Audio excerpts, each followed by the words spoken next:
Everybody's had some adventures. Everybody's had a few close calls. Everybody's got a story.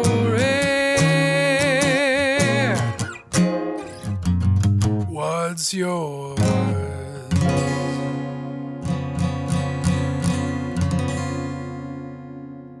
Hello, friends, and welcome to episode 7 of Cool Story with David J. McNeil. Thank you so much for listening. I really appreciate your support. Today's guest is my friend, comedian, singer-songwriter, actor, and filmmaker, Steve Markle. Steve is an artist who has never sat back and waited for the phone to ring. He's always aggressively marketed his solo efforts, which have been huge successes in their own right, but have often put him on the radar of other creatives who have cast him to star in some pretty cool projects as well.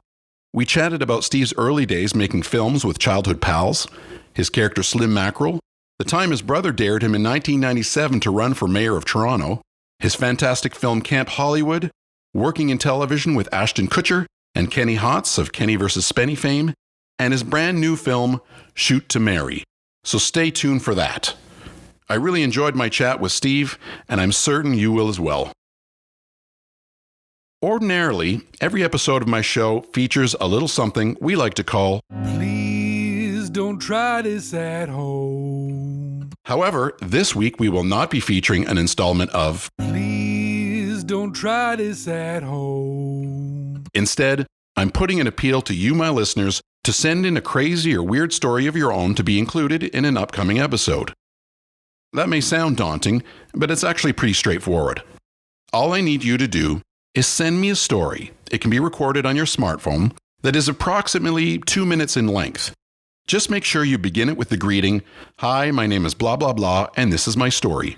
And wrap it up at the end with, "Hi, my name is blah, blah, blah, and that was my story." Then I take your story that sounds like this. As I was listening intently to the story Baz was telling, I inadvertently sucked the chunks of sauce off my knuckles. As I swallowed, I realized that the sauce on my knuckles was greenish brown, not white, with chunks of peas and potatoes in it. And turn it into something that sounds like this. As I was listening intently to the story Baz was telling, I inadvertently sucked the chunks of sauce off my knuckles. As I swallowed, I realized that the sauce on my knuckles was greenish brown, not white, with chunks of peas and potatoes in it. Pretty straightforward, really.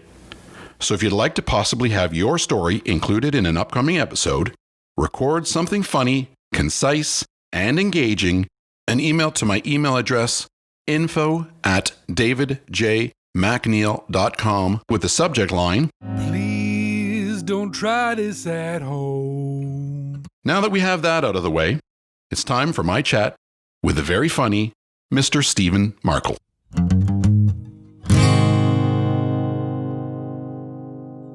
All right. Well, why don't we just I'll do a 5, 4, 3, 2, 1, and we'll jump in and I'll say hello and we'll take it from there. I would feel more comfortable if you started at 7.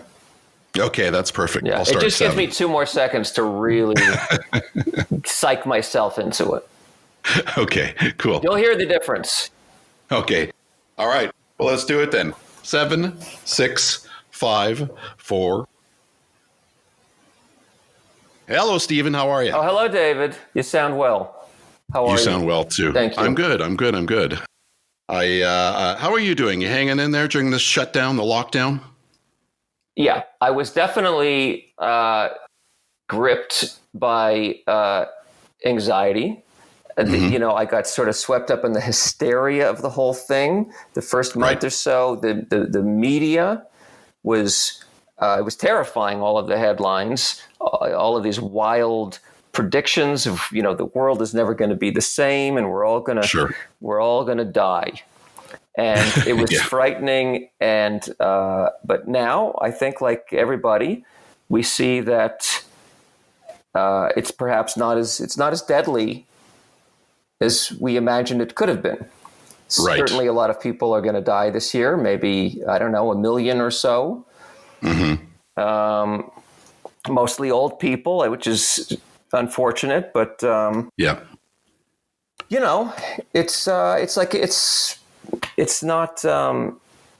the scary monster that, you know, the media, I think, made it out to be. And I'm guessing, I mean, you've mentioned before you consider yourself a homebody. This is probably so maybe, staying at home and working on your projects and that sort of thing, probably not the end of the world for you. That's true. It's funny. I was listening to someone a few weeks ago on the news there going on about how you can't cage us into our homes. We need to socialize. We need to get out. This is absolute hell. I'm thinking, this guy's describing my life. I don't leave the house. Maybe I should. But yeah. You're right. I am a homebody, and I kind of lock myself into creative projects and probably don't always get out and socialize as much as I should. Right. Well, that's how this podcast was born. I have projects that I was working on. I've got stuff going on, but we've got so much time now that I thought, we've been thinking about this for a little while. So this is a great opportunity to launch this and to really jump in there. And it's been good because also I think, as the saying goes, the devil will find work for idle hands to do. If you got too much time, that can be dangerous. So I think this is a nice way to fill some time and chat with some interesting people and learn a new skill, right? And you couldn't find the interesting people, so here I am. There you go. I know you. I've known you for a bunch of years. I'm good friends with your brother, so we've come in and out of our lives quite often. See you at events and stuff. And so I know that you and your brother became interested in show business quite early. What was it? Do you remember when your first memory is of thinking that this might be something I could do? Well, my brother and I, from the earliest age, maybe, 6, 7, 8, we were putting on skits. I suppose that most kids do that, but we took comedy, I think, more seriously than the average kid. We were obsessed, both of us, with SCTV. Yeah, and sure. In fact, one of my greatest childhood memories, and I don't know if Martin ever told you this story, but our dad, for his career, was in the sign business. Right. Neon signs. Neon signs and all different types of signs. And he was approached by a guy named Andrew Alexander, who was the executive producer of the Second City in Toronto and also of the TV series SCTV. And he decided he wanted to open a diner called the SCTV Diner. And it was going to be, in Toronto, going to be your average diner, except that there'd be pictures on the wall, framed black and white, 8.5 by 11s of old photos of the cast of SCTV and Second City pics and stuff.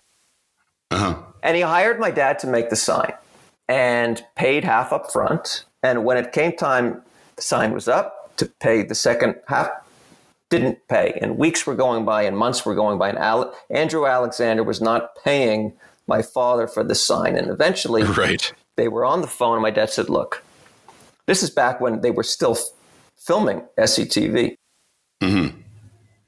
My dad said, my kids are huge fans of SCTV. Is there any way I'll forgive the second half of the payment for the sign? Is there any way we can come to the studio and watch you guys tape?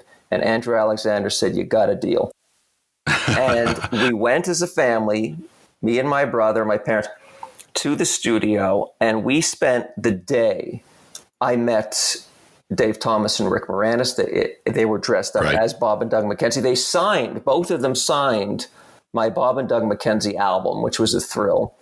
Yeah. I would later in life work with Dave Thomas. In fact, I just emailed with him a few days ago to wish him a happy birthday. But as a kid, to meet Bob and Doug McKenzie was absolutely thrilling. I met Catherine O'Hara, and we have a picture of Martin and I in Guy Caballero's wheelchair. And also a picture of Martin and I on the Great White North set with all the beer bottles around. I mean, it was a thrilling day. And it was a Christmas special, and Tony Bennett was the guest. He was singing I Left My Heart in San Francisco. And my mom, who didn't know anything about SCTV, she was just thrilled to get to meet Tony Bennett. So for the whole family, it was a thrilling day. That's amazing. I'm surprised your brother never told me that story. Yeah. We have photos, of us with the cast. It was just amazing. Yeah. And Martin and I actually studied at Second City together, which is funny.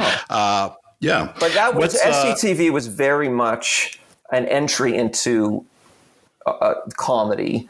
And then, my brother got me into Steve Martin movies, The Jerk, and And my dad got us both into Mel Brooks films and Woody Allen's early stuff. And so from a very young age, my brother and I were doing skits. Jeff Castle, who he and I went to elementary school together. We would many years later star in Testes together, but we've known each other our whole lives. And we put a sketch group together in second or third grade. We went to a school called Pineway. So we put together a sketch group that we called the Pineway Public School Show. And we would put skits on for our class. And the teacher loved it so much, Mrs. Beaumont, she'd say, you know what? Go class to class doing your act. Right. And we would get out of class we'd spend the day going classroom to classroom, putting on our show. And it just kept going. And when I was about 10, Martin got me into animation. Both of us were making little claymations, filming one frame at a time, bringing little clay figures to life. And in high school, I saved up my money from part-time jobs. I worked at Boodle's Submarine Sandwiches in the food court of Thornhill Square and saved up my money to buy a video camera when camcorders were kind of the new thing. Sure. And I spent my high school years making stupid videos with my friends. And I mean, looking back, it was just so geeky. We didn't think of it as that at the time. We were having a blast making our videos, and for who we were making them, I don't know. Just for ourselves. This is many years before YouTube, so it wasn't like we had a platform to show our silly videos to anybody. But while the normal teens spent their high school years drinking and going to parties and maybe trying to get laid, we were every weekend. We were at my childhood home. It was sort of our studio in Thornhill. Right. So, we'd be in the basement. You were in production. We were in production and making our silly comedy videos for our own amusement. That's amazing. That sounds like what I was doing at about the same age. You mentioned having a teacher who encouraged that. When I was in grade 10, I had a buddy of mine who would come back. His parents had been posted overseas, and they had spent a bunch of time in Hong Kong, and they came back with a couple of VHS recorders and VHS machines, and we convinced our teacher, rather than writing papers, to do films or to do videos. And of course our grades ended up going up because we much more enjoyed doing that than writing papers. And then everybody in class got to watch movies instead of listening to the teacher. So it was just win-win, and that opened up the door to what I do today. So I always love hearing stories about teachers who do that. Yes, encouraging teachers. And it's so funny that we had that shared experience, because I learned very early on that I could use these videos to get out of doing the actual assignments. Yeah. Whatever it was, if there was a book report or an essay, I'd say to the teacher, well, instead, can I show my understanding of the book in a video? And they thought that was delightful. Probably more fun for them too, to have one less book report to read. They could sit and watch it. But of course, I never would read the book. I'd read the back cover and then just come up with some nonsense video that always went over extremely well. Yeah. And the thing about it too is, I think when we started doing that, we thought, well, this will be easy and fun. But of course, it takes a long time, even if you're making a 10th grade film. It takes much longer to make a film than write a paper. Yeah, but we were having fun doing it. Exactly. And I used to edit those early videos in high school. We had 2 VHS players, and this is how I used to edit. I would play one VHS tape in one machine, be recording it onto the other, and then pause the record just where I wanted it, and then queue up the next shot, and then hit pause again to continue record, and string bit by bit together that way. And of course, the edits weren't clean edits. You get these kind of VHS rainbowy lines. Yeah, that's exactly what we did. Yeah. So sometimes I think, boy, like if we had back in high school or junior high editing software, we would have been all over it. Our YouTube, a place to show our videos, we would have thrived, I think. Yeah. Yeah, no, I'm so lucky that we did have that opportunity, and just to have those cameras. I mean, that was a game changer. Those VHS cameras to be able to do that work early on. And I still have friends every once in a while that on Facebook, people say, "Oh, I remember that film that you did in grade 10, and I remember this one and that one." Of course, we did. It was, we were just on fire creatively, and so excited to be working on these projects. So that's cool. That's really neat. I often think too, and I try to recapture the spirit, but it's difficult later in life. But we had a spirit when we were making these videos where we didn't second guess ourselves. We didn't overthink anything. It was just, you get an idea and boom, you're filming it.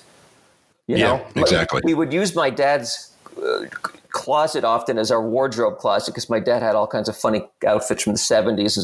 So yeah, and we over the years we collected wigs and odd props and things. So there was just a great joy in not overthinking an idea, and then when you start doing it professionally, you get in your own way, because you do start second guessing every creative choice, and you lose some of that free-spirited sensibility. Yeah, for sure. Yeah, there's an element of that. I was going to, one of the things about you too is often if I was going to be interviewing somebody like yourself and a storyteller, I'd ask, if they knew where that comes from. I for a pretty good idea where that comes from, because I've met your parents. First of all, both of your parents are funny people, and your dad in particular is a really great storyteller. Every opportunity I've been to, he likes to get up and tell a yarn. He does. So, yeah. He's a joke teller. That is his sure. identity. He identifies as joke teller,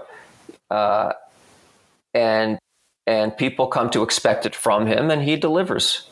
Yeah, no, he's a lot of fun to be around. I remember at my grandfather, my mom's father, when he passed away, and we were driving to the funeral, and we arrived at the funeral home, and there was either an officer or a security person who was there kind of directing traffic. I think it was a cop. And my dad rolled down the window. This guy was going to direct us where to park the funeral home. And my dad just instinctively starts telling jokes to the cop. My mom is in the passenger seat,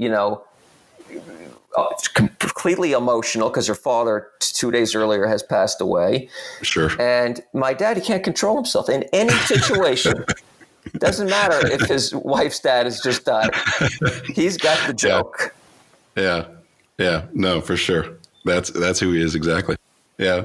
Well, I remember once running into you quite a few years ago, and you had just bought a condo downtown, and you were, I don't know, I think you were moving in that day. And I laughed so hard because your mom got out of the car and she was wearing a full-on bright orange prison jumpsuit. Oh yeah, that's it. I brought that back from LA. Yeah, I think maybe 6 months earlier moved back from a couple of years living in LA. So I got the whole family those bright orange shirts that said LA County Jail. Yeah. She's standing out. We have a photo of all like the extended family and all of us with the shirts. It's hysterical. Yeah. There's not a lot of moms would be putting on the California corrections outfits. That's right. Pretty funny. So you're working on all these projects. You're creating with your friends, and you've got a large group of friends that are particularly creative. I've met a lot of them over the years, whether they're musicians or whether they're TV people or whether they're artists, fine artists or whatever. You've got a lot of friends that are creative people, so that's a pretty cool group to be in the midst of as you're growing creatively yourself. Yes. What was the first project you worked on that you kind of said to yourself, well, this could be a career, like this could be, I can sustain myself possibly doing this? I don't know that if it was one project or one moment, or it was just something that I had been doing literally my whole life. It went from the skits for my class to videos for my class in high school. And it became just obvious early on in high school that I was going to go to film school and pursue a career at this. And And once I became certain of that, by the way, it also occurred to me, because grades were not the most important thing to get into film school. It was more about your portfolio, your reel, your demo reel. So I was able to sort of start skipping class more, and my grades fell a little bit. And I didn't think that grades were going to matter in my professional path. Mm-hmm. And did you study at York? Martin did. I went to Ryerson Film School. Oh, did you? Okay, right. Okay. Yep. And so once you graduated, professionally, what were the first kind of projects you worked on? The first job I had after film school was producing movie trailers for the Movie Network, the pay TV channel. Yes. And I did that for about 2 years. Martin also worked there. We've done a lot together, which is awesome. But that job was the best. I was paid to watch movies, and you pull out the interesting bits and you do something creative with it. You put a 2-3 minute trailer together. Loved it. Sure. Yeah, that's a lot of fun. I've been doing it for 15 years now. Yeah. the same sort of work. Because then from the movie trailer work sort of segued a little bit later into doing producing TV promos. And I love that just as well, watching TV shows and finding creative ways to put 20, 30-second promos together. It was a great way to make a living. Yeah, and the fun thing about doing that as well is that you're starting out and you're editing and you're coming up with creative concepts for advertising these projects, and you get to use Hollywood footage. Like you get to use the best of the best stuff, right? It's so true. The best material, and you get to re-edit it to your taste. Yeah. You get to re-edit a 30-second version of it. Right. Yeah. You get to take Steven Spielberg's work and make it your own. Exactly. You compress a 90-minute Spielberg movie down to 30 seconds. Very enjoyable, and also kind of, without the pressure of production, of being on a set and doing 12, 14-hour days. It's very easy work. You go into a space or work from home and do an 8-hour day or less, and have the freedom to work on your own projects on the side, which I always did. Yeah. So you had a career going. You were producing and directing, and you were a busy guy. And then you decided that you said you're working on stuff on the side. When I first got to know you fairly well, you had a project that was starting to get a lot of attention. That was you had a character called Slim Mackerel. How did that come about? I started doing that character in high school.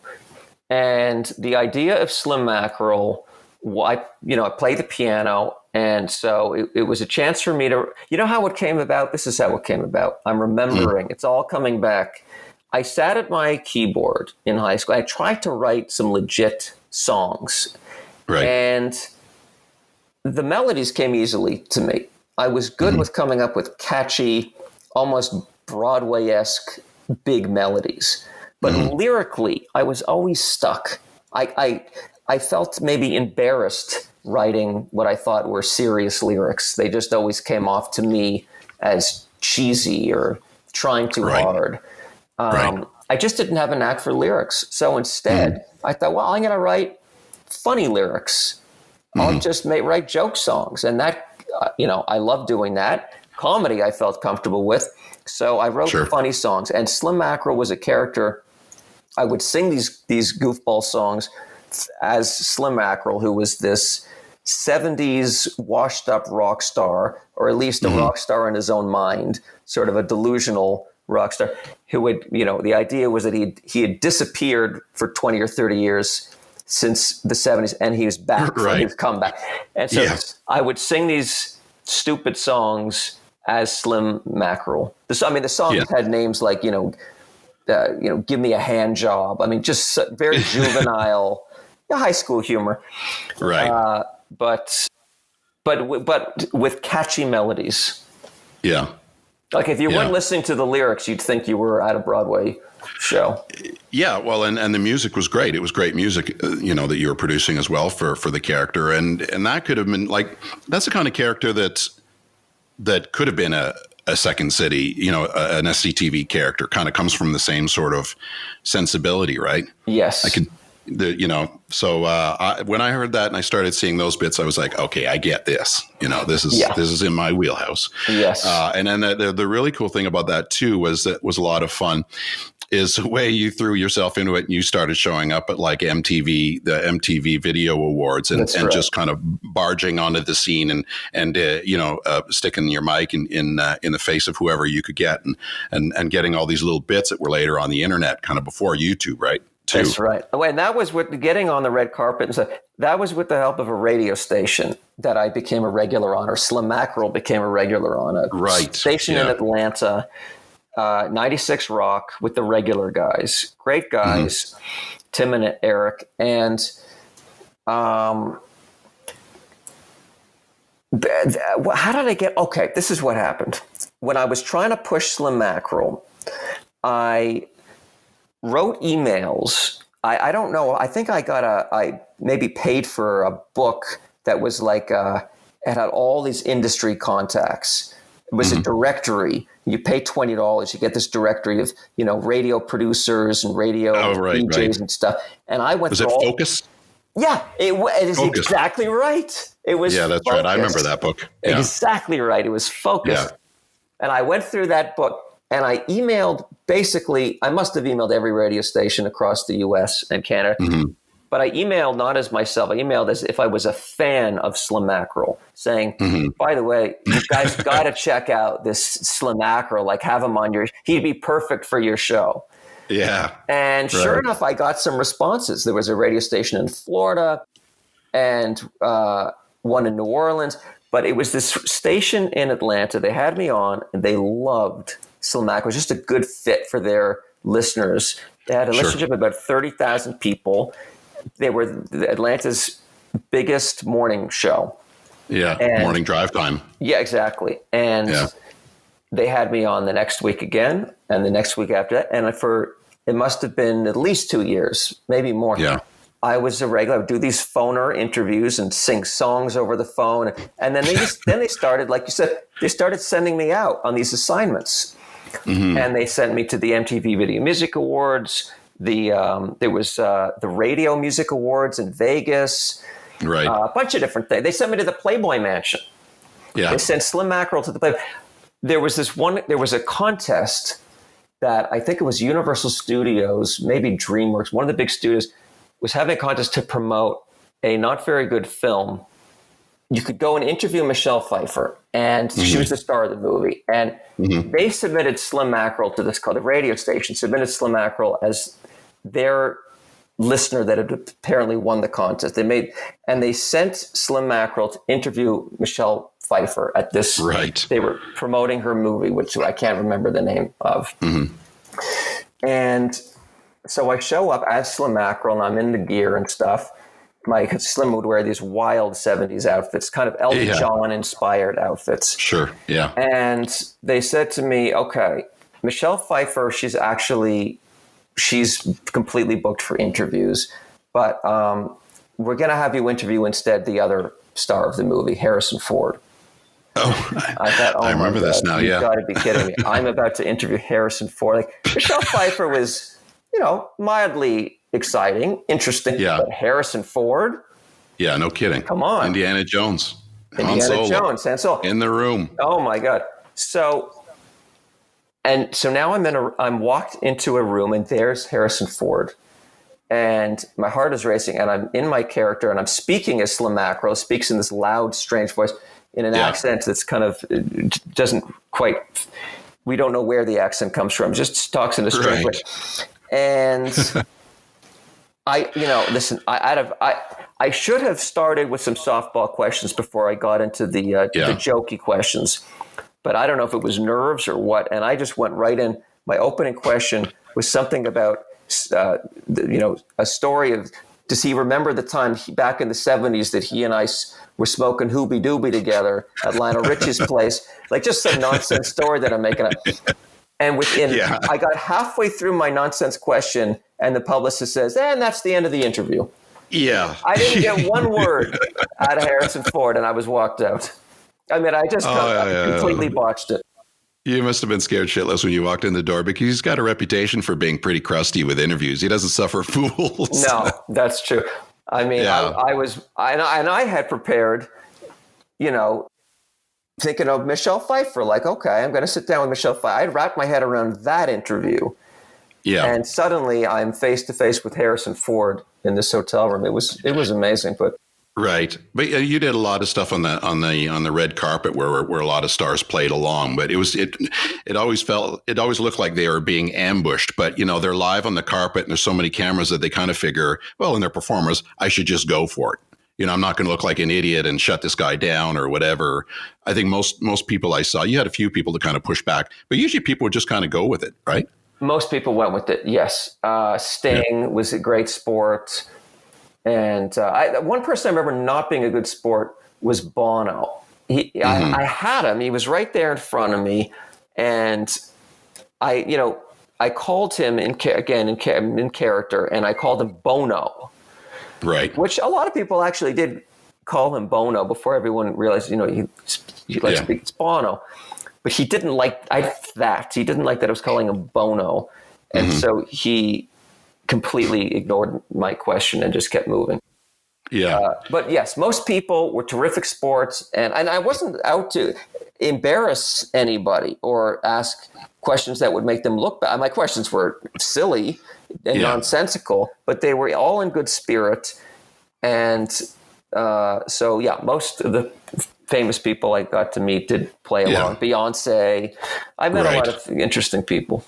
Yeah, it was one of those characters too that you had to, not ask permission. What's the expression? Not ask permission, but you beg forgiveness later or something. You just had to jump into it, and if it didn't work, it didn't work. But I remember one that pops out in my head where you got a response. It was a bit of a shutdown, but it was pretty funny. What was it you asked Kid Rock? I remember you asking him something, basically saying, "Oh, maybe we could get together and play or do a duet or something like that." And his response was just, "Fuck no." Yes, a good memory. That's exactly right. I said, "Fuck yeah." So that was a lot of fun, right? You got a lot of mileage out of that, a lot of kilometers out of that. It was great, and they would also fly me many times to Atlanta if the morning show was doing some special event. Sometimes they would record their show live at a bar or outside a stadium or something, and they would always invite me to those special events. And I had fans in Atlanta. People would line up to have me. I was autographing with the Sharpie women's breasts. Yeah, many times the women liked that, and this was not something I was imposing on them. This was something they were asking for. One time I got out of the airplane in character, but as the plane landed in Atlanta, I went into the bathroom, put on my insane Slim Mackerel outfit. I was just curious, and I walked out into the airport. This is pre 9/11. I walked out into the airport, and sure enough, I had Atlanta fans coming over they were delighted to see Slim Mackerel at the airport. That's fun, isn't it? Yeah. And you produced an album as Slim Mackerel too. Yeah, a couple of albums. And the radio station would play the songs, and the whole experience was great. Met a lot of interesting people, and it was very much, like you said, inspired by the characters that I saw. My comedy heroes, Eugene Levy and Rick Moranis. And Dave Thomas. Kind of remind me a little bit of like a Martin Short's Jackie Rogers Jr. Yeah, right. That kind of thing. Exactly. That's exactly right. Yeah. Yeah, because Jackie Rogers Jr. almost had a little bit of a Sammy Davis thing to him, right? Yes, exactly. Yeah.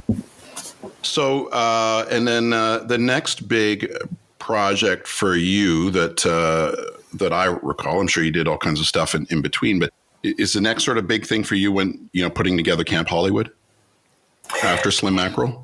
Yeah.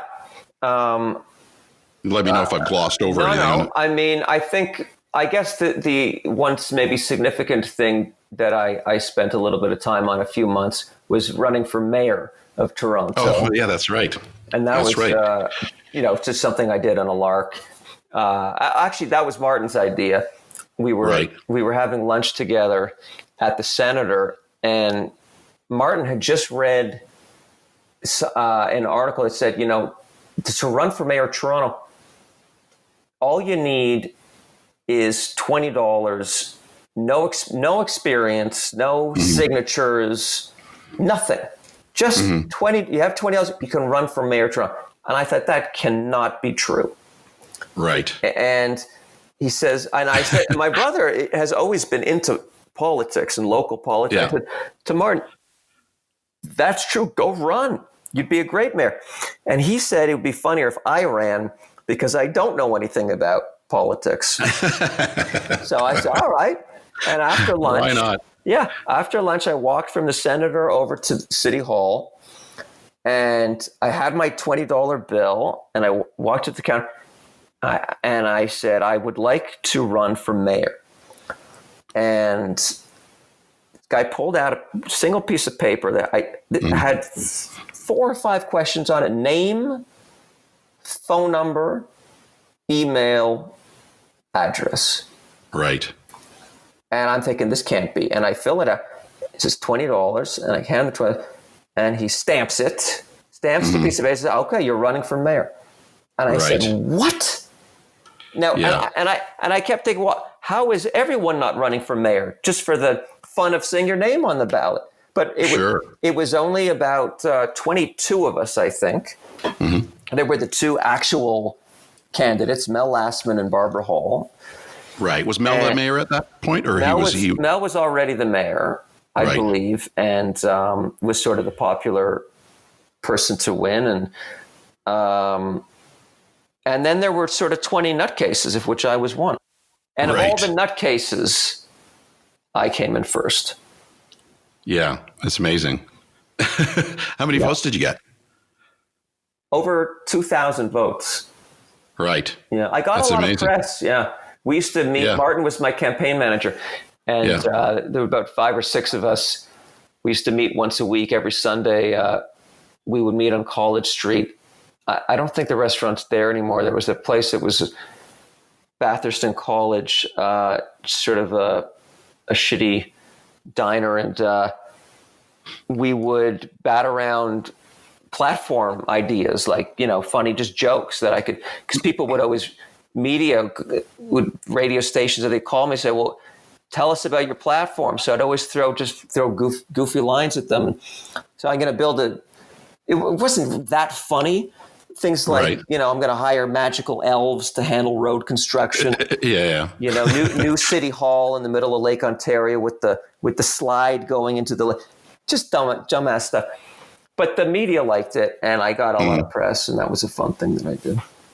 Yeah, and some of those campaigns, especially in those days, were they can get a little bit dull. So it's fun to have a court jester running. It's true. Running along. That's true. I broke up the monotony of those debates. I sat beside Mel last minute. There was a big debate at St. Lawrence Theater, and there was a random draw to determine who was going to sit where. And just by luck, I got to sit right beside the main candidate, Mel Lastman, and made a lot of jokes at his expense. But then the mayor I lost the election by about 1 million votes and moved to Hollywood. Right. What was the impetus to go down to Hollywood in the first place? You were going to go down and see for pilot season yourself and see if you could land some roles or a role? I never pursued acting. I never thought I was strong enough as an actor, but I did want to pursue comedy. I always wanted to try stand-up. And also I wanted to push the Markle and see how far I could take that. And so I was 30. A lot of it was just turning 30 and feeling like, I'd been working for about 10 years at that point, producing trailers and promos and a lot. I thought, I got to push myself and stick to the dream. I got to. And so I drove across America, which was also something I always wanted to do, to do a big cross-country road trip. Right. And didn't you have a big beater of a car? Giant car. Your memory is unbelievable. Yes, I was a big white Lincoln Town car.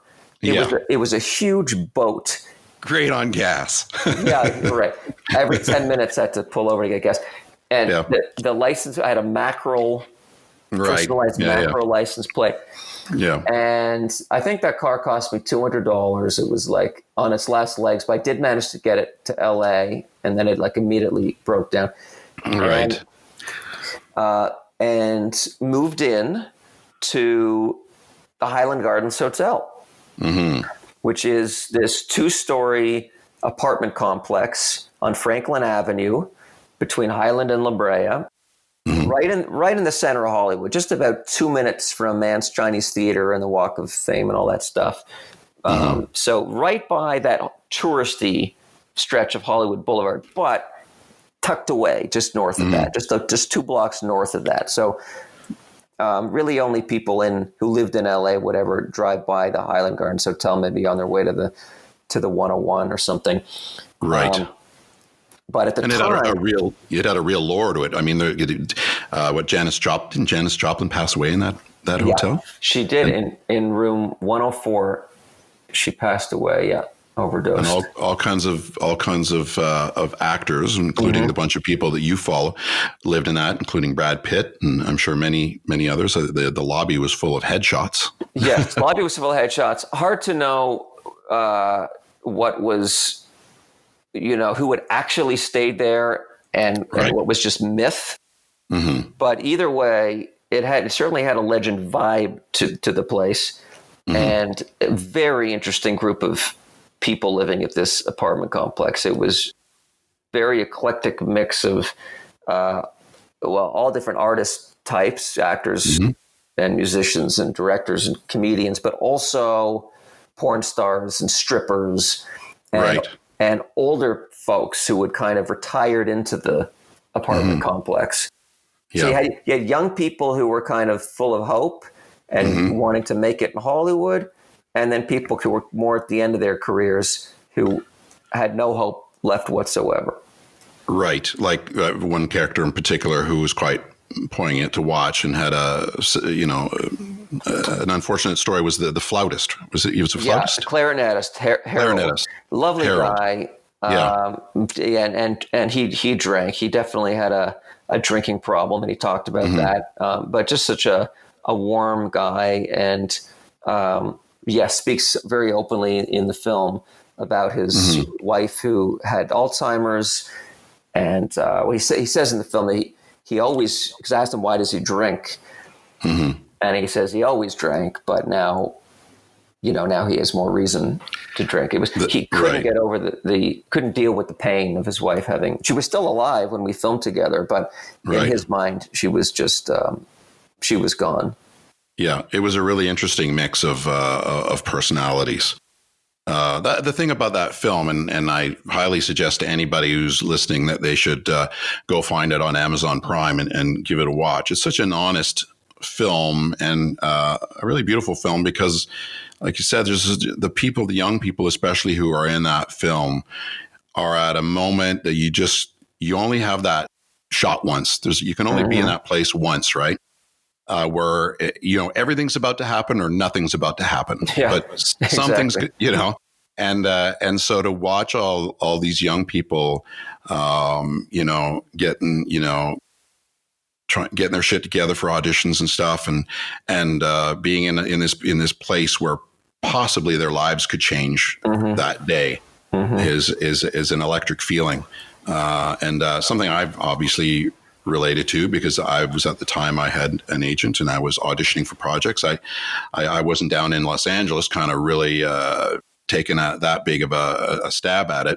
Because in those days, you really had to go down there. It wasn't like today where you could self-tape from home and send stuff in and possibly book an LA series. You had to go down there and you had to spend a lot of money and probably borrow a lot of money from your folks and to be able to do that.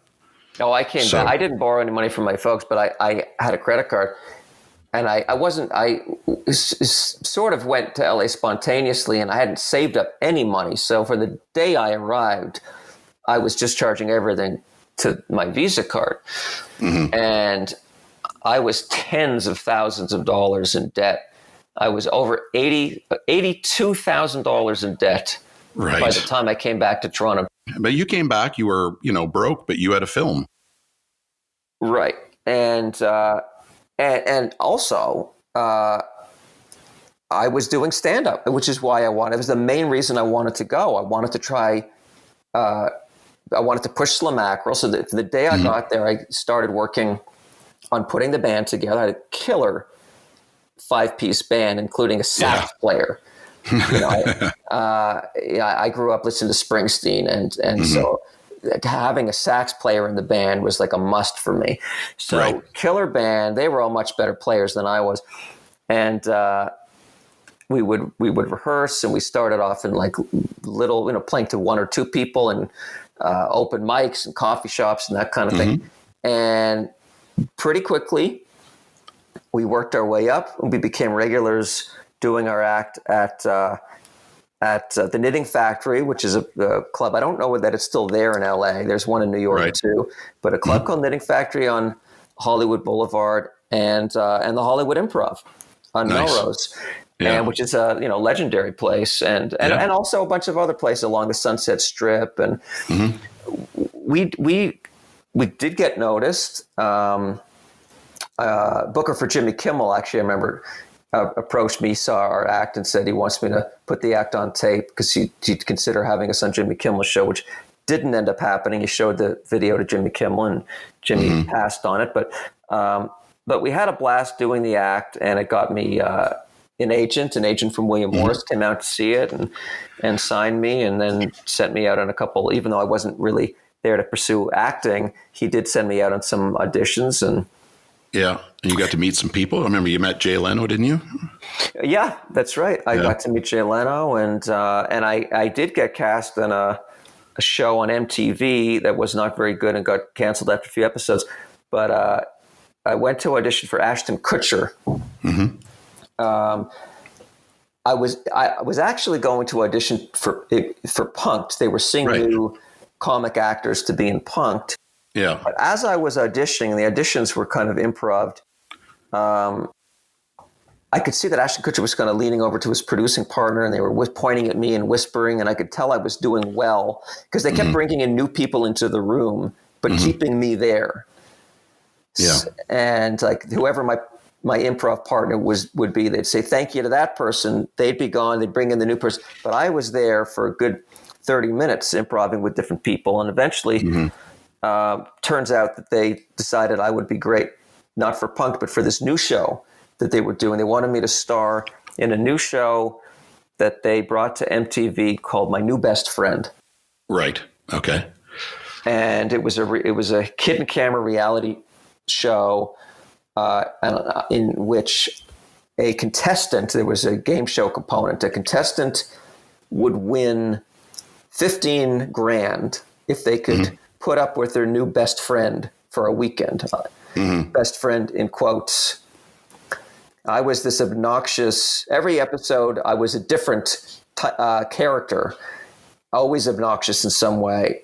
Right. And I would put the contestant through hell with my obnoxiousness, and none of their friends, it was all hidden cameras.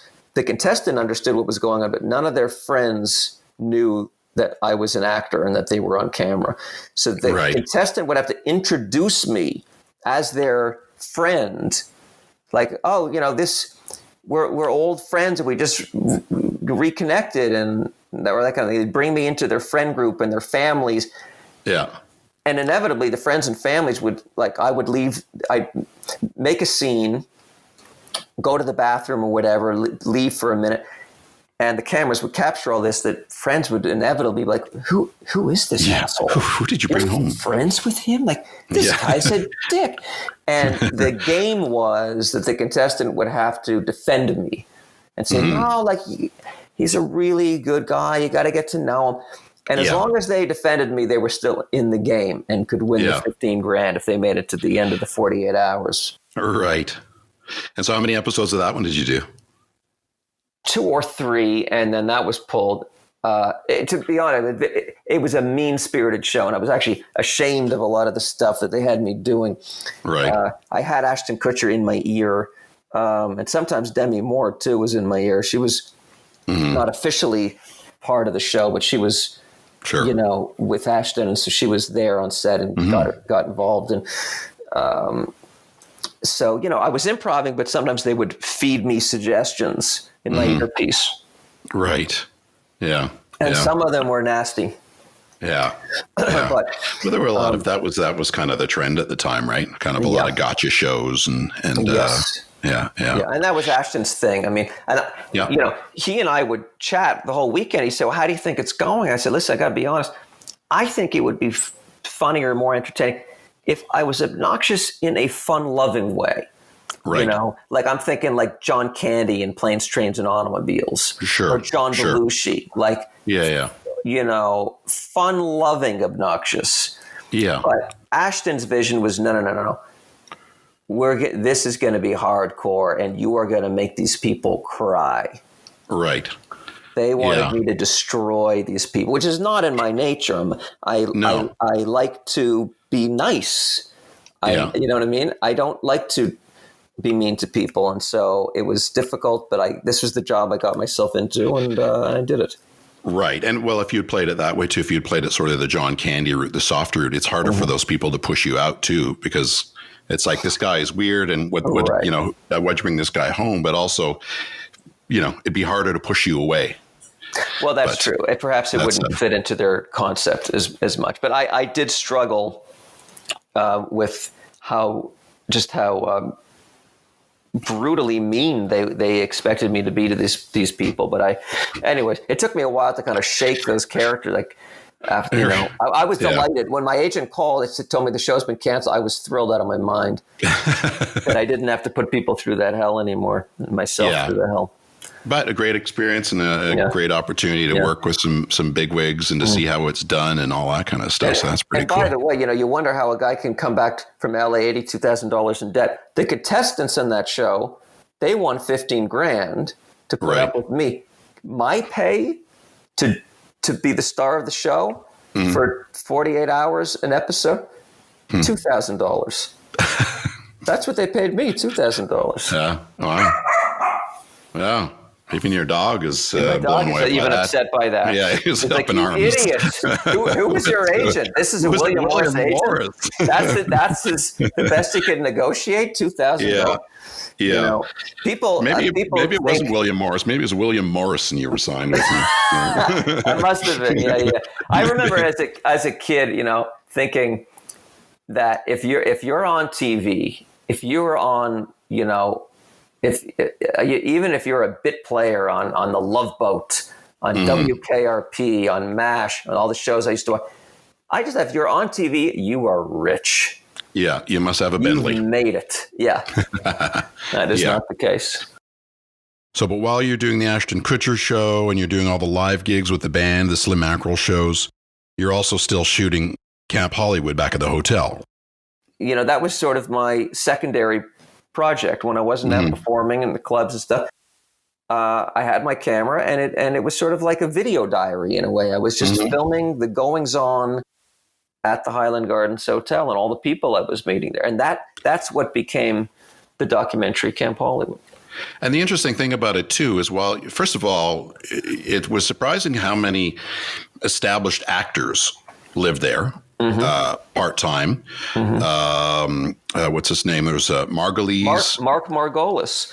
Margolis, who, you know, was in Scarface. He more recently, he was in Breaking Bad. Saul Rubinek. Saul Rubinek, yep. Saul Rubinek, who a very accomplished actor. There was a lot of seasoned. Pardon me? Maury Chaykin, who's passed away. The late Maury Chaykin. Yeah, he was in the film as well. There was a Shakespearean actor who lived there with his wife. Roy Dotrice. Yeah, Roy Dotrice. Yeah, his wife passed away, and so he doesn't stay at the hotel anymore. But yes, he was a very distinguished theater actor in the UK and would spend winters at the Highland Gardens Hotel. Yeah, such interesting people.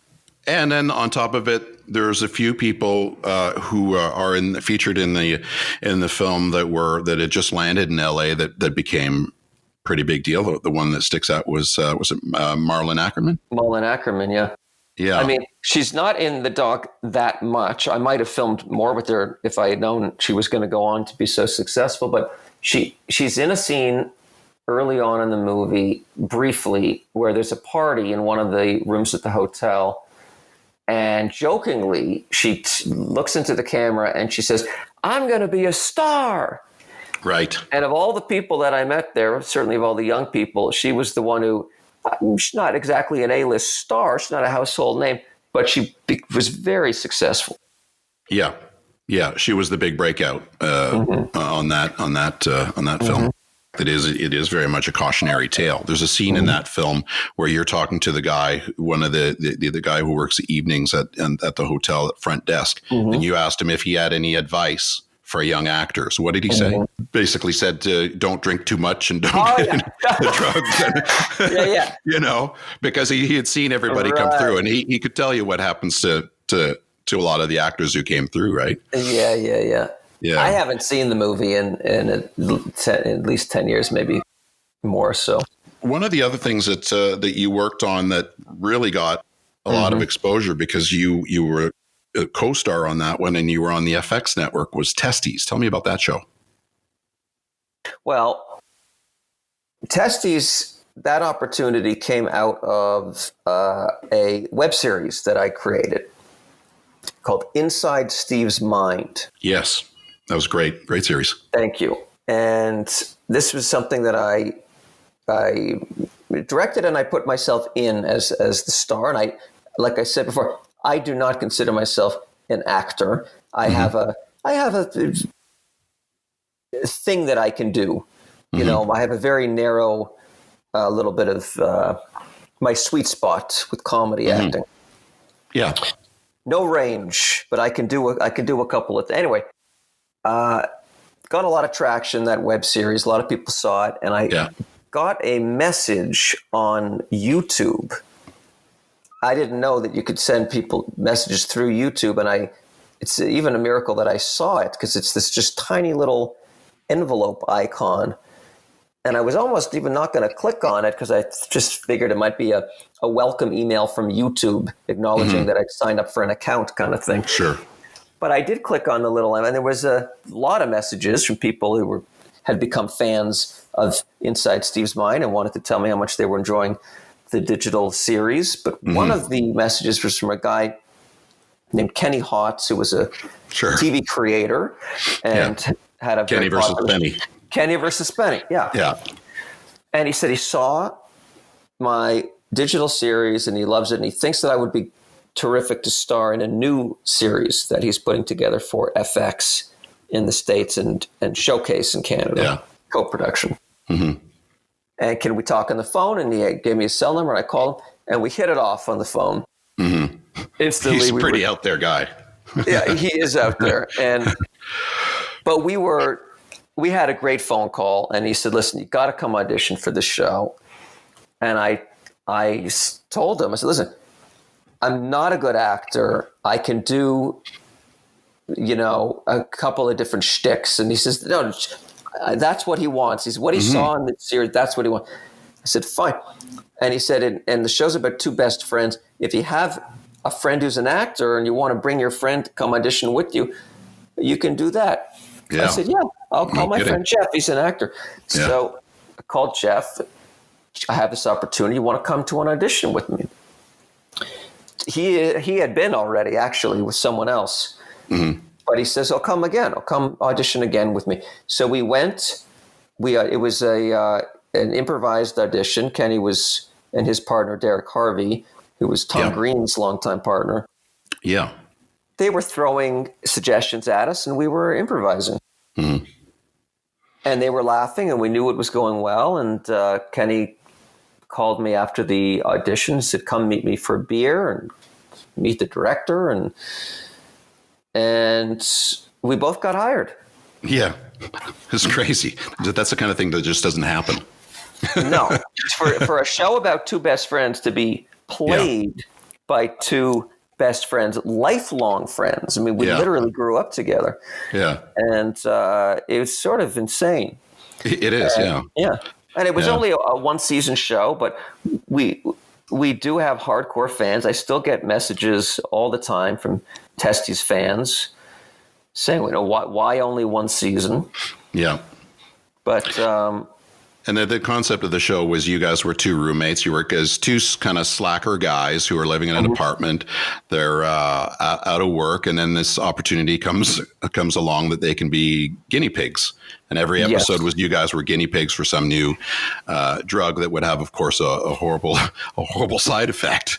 Right. Yeah. Exactly. And they weren't always drugs. Sometimes they were just crazy products or whatever. But we'd have some adverse reaction to whatever it was we were so there's testing. definitely a gross out element often, or just uncomfortable situations between the two of you, that sort of thing, right? It was definitely like stoner college humor, very dumb, juvenile. It was fun though. It was fun. Listen, it wasn't the best show, but it had its moments. Yeah, I liked it a lot. The one thing that, and you can tell me why you figure it didn't go beyond one season, but the one thing I thought was watching it was the gross out comedy sometimes would be so much. I thought to myself, they must be having a hard time getting advertisers for this, because companies would shy away, thinking, boy, they really went out there in this episode. I don't know if we want to associate our product with that. But I think that's right. There was one episode, for example, where we were testing this new type of glue that was like 1,000 times stronger than crazy glue. It was the world's greatest adhesive. And somehow my face got glued to Jeff's bare ass. Yes. And so for the whole episode, my face was pressed against his ass. So to your point, who the hell is going to advertise? Unless you're like also a glue, I don't. Yeah. Other than glue makers, who was going to advertise on a nutty show like that? Yeah. And there's definitely some stuff that happened on that show that you would not be able to do today in today's climate. That's correct. It really pushed the boundaries. It did. Yeah. It did. Was the one episode where, was it a drug or some there was a product that was taken and basically one of the characters became gay. Was that? Oh my God. No, it wasn't exactly that. Both Jeff and I, we lost our memories. Okay. Neither of us knew who we were. And there was a third character who was our neighbor, the crazy neighbor character. And he played a practical joke on us. Yes. He tried to convince us that we were gay. Right. Yes. And we were like, yes. And we were like, wow, that doesn't sound right. Just trust me. Like, what you guys need to do to get your memories back, give each other a kiss, and that you'll remember. Once you feel the kiss, we said, okay. Yeah. I mean, we gave each other just a quick peck on the lips, and then you pulled back, and the neighbor's like, right. Right. Yeah, it doesn't feel. The neighbor says, no. You got to get into it.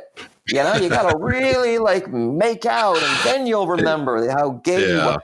And we started macking out on that. It was not pleasant for us to film. No, your best friend. Like just disgusting. Yes. Over the top. Talk about a violation of your traditional roles as best friends. Yeah, exactly. Yeah, that's funny. So, so you got to do one season on that. That was a lot of fun. And was that a bit of a letdown when it didn't go to 2, or were you surprised? Or well, Jeff and I were joking when we were waiting to find out if the show was going to get picked up for second season. We said, well, it's a win either way. If we go a second season, we get to, make some more money and be on TV. And that, if it doesn't go another season, we don't have to do any more crazy shit. Because we did a lot of crazy shit. Like, making out with each other was just one thing. Every episode, there was one episode, and I don't even remember what the setup was, but Jeff was banging a door against my head. Mm-hmm. And, you might think watching it on TV, like, hey, how did they do that? How they did it was he was banging a door against my head. Yeah. Hard. Oh, talk to us now then about Shoot to Marry. I mean, I'll let you talk about it because there's always that danger that I'm going to leak something that's not helpful. That's not helpful. Some spoiler. So why don't you tell me what the genesis was of that and how it came into play? Well, the genesis was a bad breakup. This is over 5 years ago now. More than a bad breakup, it was a failed marriage proposal, which was kind of insane and difficult. And I spent a couple of months crying on the couch after that, feeling, just heartbroken and confused, full of questions. What the hell happened? What was this relationship? Why did I propose? Just a million questions. And decided to put that into a film. Yeah. So I set out to film with, beginning, I was filming with, my parents, my therapist, asking them questions about relationships. And but eventually the idea became, I thought, I really should just be interviewing women. And I'm going to learn about relationships and women from women. And also, who knows, I thought maybe I'll connect with one of these women and find love again. Right. Yeah. That must be that must be a bit of a tightrope. Walking, doing a project like that, and more than any project you've done before, talk about being emotionally involved. It's your love life. It is, yes. And how did you set out guidelines on how you were going to do that? How you were going to protect yourself or protect the people that you were filming, or what did you have any kind of safety net or something that you would set up for yourself, or game plan, or did you just throw yourself into it and say, let's see what happens? Yeah, I threw myself in and let's see what happens.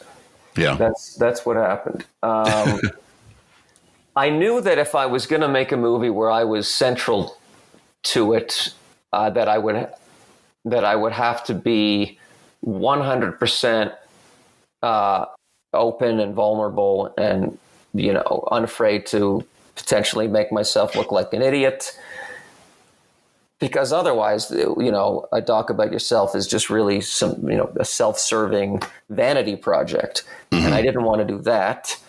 I did want to meet someone. So I was sort of doing, I suppose, two things at the same time. I was making a documentary about interesting women, and I think I delivered that. And at the same time, I was trying to rebuild myself after the breakup and find love again. To be honest, I didn't, I didn't actually think I was going to find love again, but what was most important to me was that I really, it sounds cheesy, but it's true, is I needed to learn to like myself again. Because I felt like shit. I had, for months after that breakup, the proposal, I had a voice running through my head, just feeding me really negative thoughts. Just that I'm garbage, I'm not lovable, all that kind of stuff that we think after a relationship ends, or we've been broken up with, or had our heart broken. Yeah. And sure, the person who's supposed to care about you the most, when they tell you that they don't want to be with you anymore, then there's some serious soul searching that happens, whether or not that's any of that information is valid or not. That's right. Yeah. And I was in a hole for sure. I was really, and like I said earlier, it is my inclination is just to stay in and spend time by myself, which it's not healthy. And in fact, when I started filming, the first thing I did was I just set up my camera in my apartment, and I was just filming myself in my apartment. This is not in the movie. I just talking to the camera, just stream of consciousness, talking to the camera. I don't know what the hell I thought I was doing, but I thought it was just to try to sort out my thoughts. Yeah. And then at a certain point I thought, well, this really is not healthy. I should leave the apartment. And that's when I thought to, set out with my camera and start interviewing other people about relationships. And then a few months after that, I sort of found the idea which was, okay, I'm going to focus my interviews just on women and rebuild myself that way and learn from them. And I did. It was an incredible experience meeting all of these people. I did learn so much. Mm-hmm. One of the things I found about the film was that it reminded me of Camp Hollywood in a sense that because of who you are and your demeanor, you in Camp Hollywood, there's at least so one or two girls that you talked about in the film about being interested in. It would be nice if I could maybe ask her out on a date and that sort of thing. And just your kind of approach to dealing with those women was very disarming, and you've really got some neat stuff out of them. Sort of directing, but not so, but sort of not. But you got some really neat stuff out of those conversations with those women that you were able to draw them out, and they let their guard down. That was something that I remember really enjoying about Camp Hollywood. And here it is; it's all the way through in this film. You're making yourself vulnerable to the women in the film, and they respond to it, and so you get it's very real. So that was one thing I really enjoyed about the film. But good, thank you. Yeah, and I did. I think that I did want to get the women to open up to me, and so I think once they saw that I was open and didn't have any filter, was just that gave them permission to do the same. Yeah, because it was very honest answers to some of your questions in the film. Yes. Yeah, and like I said, I'm going to be careful about what I say here, but why don't you, well, you can. Yeah, there's an interesting ending to the story, and I guess we'll let people go out and watch the film, and see where that journey takes you. Mm-hmm. So you got a chance to go out, and you took it out to some festivals. You got great reaction. Yes, I'm very fortunate because I got to premiere the film at Slamdance in January, and which is an amazing experience. I was thrilled out of my mind to get into Slamdance. I'm still excited. 6 months later, I'm still excited. I actually just sent an email to the woman who manages Slamdance just to say, I'm still excited that I got into Slam. It was mind blowing. And I had gotten no's from some other festivals, and well, you expect no's. You know how competitive these festivals are. I mean, sure. They get thousands of submissions. Slamdance this year, they got 8,500 submissions. They chose 23 features, but I started getting emails coming in. I didn't submit to too many festivals. I was selective. I submitted to maybe 10 or 15 or something. But the rejection emails start coming. They usually start with the word "thank you." If you read "thank you," you're screwed. You don't have to read beyond "thank you." Yeah. But then that email came in from Slamdance that just said in all caps, "Congratulations," and what a thrill that was. Yeah, and you do have to be careful about those too, because you only get one world premiere, right? And you want to be very careful. It's kind of like your virginity. There's no putting that back in the bottle. That's right. So you got to pick an important film festival to premiere it at. So, and that's in terms of documentaries. I mean, that's the one you want to be at. I think so. It was such a perfect fit, and they do bring in the coolest indie films from all over the world, and then to win the audience award was just again an absolute thrill. In fact, when I told my parents that I'd gotten into the Slamdance Film, I had to explain to them what the hell that was. Tried to explain how competitive the whole thing is and why it's exciting. And my dad, he said, "You're going to win an award?" I said, "Oh, Dad, don't do that to me. Like, no, I'm not going to win an award. Right? Yeah. It's like it's enough to just be in the festival, and please don't set up some expectation that I will then fail at." Yes. And you'll be disappointed at. So please, let's just. But he kept repeating, but you're going to win an award. I said, no, Dad, please, let's just enjoy that I'm in the festival. And he says, you're not setting up an expectation that's going to disappoint me. You know why? Why? Because you're going to win.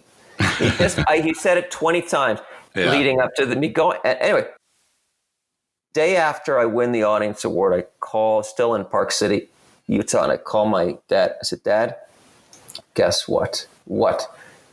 I won an award. And he said, that's terrific. Well, I'll get your mother. Yeah. I said, Dad, did you hear what I just said? You remember you kept asking me, you're going to win an award. I won the audience award. I'm just playing online chess. Yeah. Can I have your mother call you back? I mean, just oblivious. Really, Stephen, it's about being, it's the honor. It's not about winning, Stephen. I know. Yeah.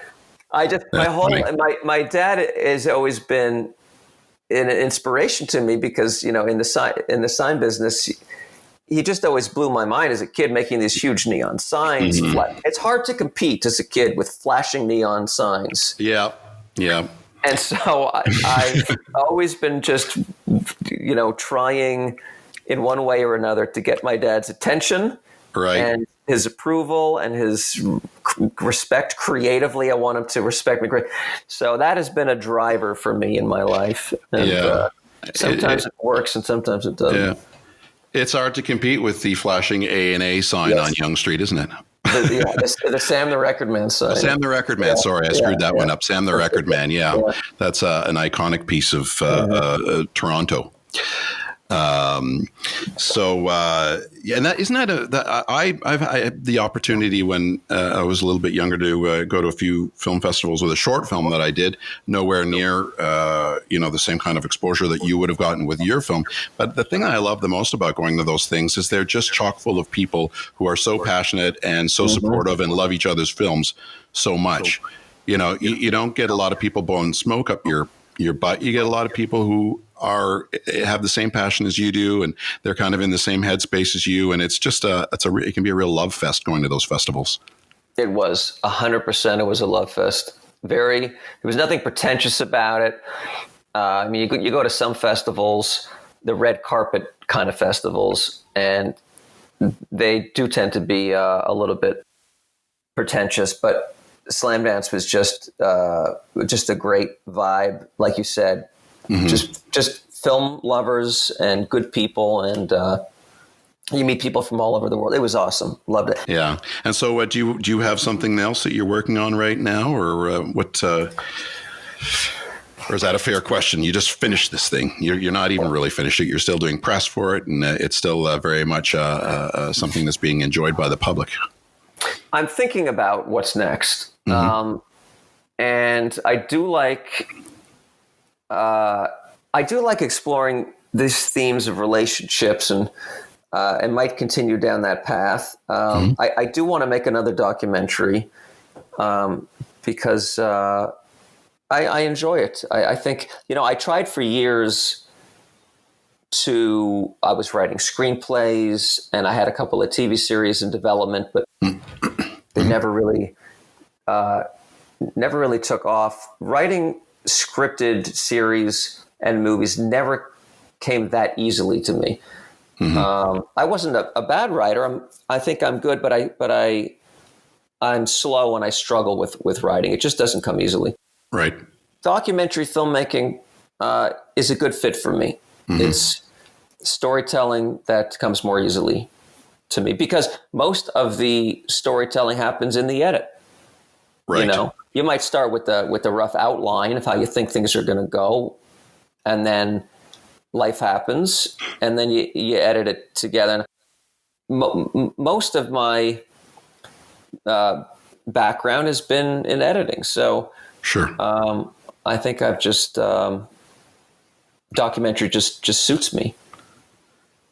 Yeah, and it's one of the documentary style too is one of the few places where you can sometimes put the cart before the horse. You can be out with your camera and say, "Well, look, we've got the camera. Let's shoot this." And who knows, maybe this might become something, or maybe we can work it into the story. It doesn't have to be necessarily scripted.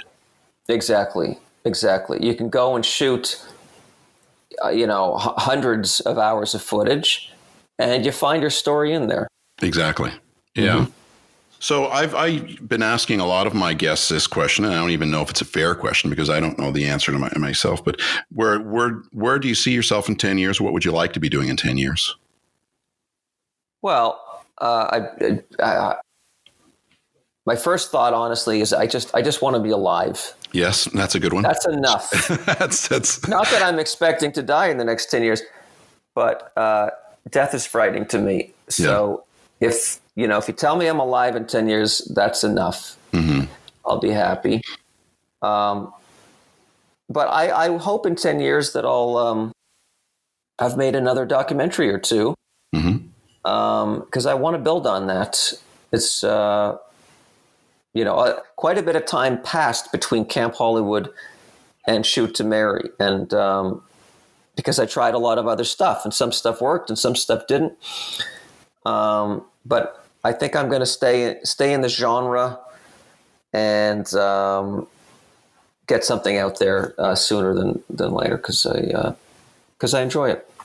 Well, it's a great film. I really enjoyed it. Thank you. And I think people will see themselves in the film and make people think about their own relationships and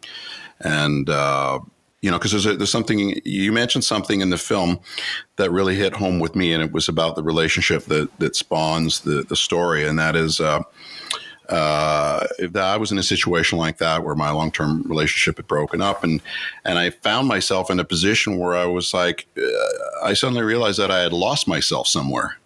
Mm-hmm. And when you're going through life and you're busy with things and you're all those little things that we all worry about, you don't notice this stuff until your relationship falls apart, and then you're like, where did I leave off? I feel like I've lost myself somewhere. And that seems to be a theme in the film, and then finding your way back from that place, figuring out who you are. Mm-hmm. And I think a lot of people will really identify with that part of the story, because I think everybody's at one point in their life been in the situation where, their relationship fell apart and they had to kind of rethink who they were and figure out how to get back up on their feet. So that big part of that film, I think that's one of the reasons why the film has a lot of heart, is because you're very honest and real about what that's like. And I think the audience will really appreciate that and enjoy that. Thank you, David. My therapist gave me a good line. When two people get married, they become one, but which one? Right. Yeah. And, it's true. You don't want to lose yourself to the other person. Mm-hmm. You want, a relationship, if it's done right, each person should make the other better, help them to be their best person, but you gotta hang on to yourself. Mm-hmm. And anyways, I'm glad that you connected with the movie, and that's nice to hear. Well, thank you, Stephen, for your time. I appreciate this very much. Once again, great film, Shoot to Marry. Everybody should go out and check out, Google it, find out where it's playing, because it's well worth a watch. And we will be watching to see what you come up with next time, Steve Markle. So thank you for chatting with me today. It was a real pleasure. Thank you for the chat. I loved it. You are a wonderful man. You have a deep, sexy voice, and I love talking. All right. Well, I love talking to you today. So take care of yourself, my friend. You too. All the best.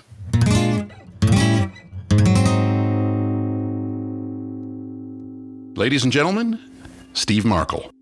Be sure to look for Stephen's new film, Shoot to Marry, on iTunes, Amazon Prime, Google Play, or wherever else you usually source your favorite movies and TV shows. Also, if you want to check out Steve's 2004 documentary, Camp Hollywood, you can find that one on Amazon Prime. Thank you once again to Mr. Jerry Stamp, who wrote and performed the Cool Story theme song and all other jingles and stings that appear on the show. Do yourselves a favor and look for Jerry's music wherever you stream. And finally, thank you for listening. Until next time, pura vida. Everybody's had some adventures. Everybody's had a few close calls. Everybody's got a story What's your word?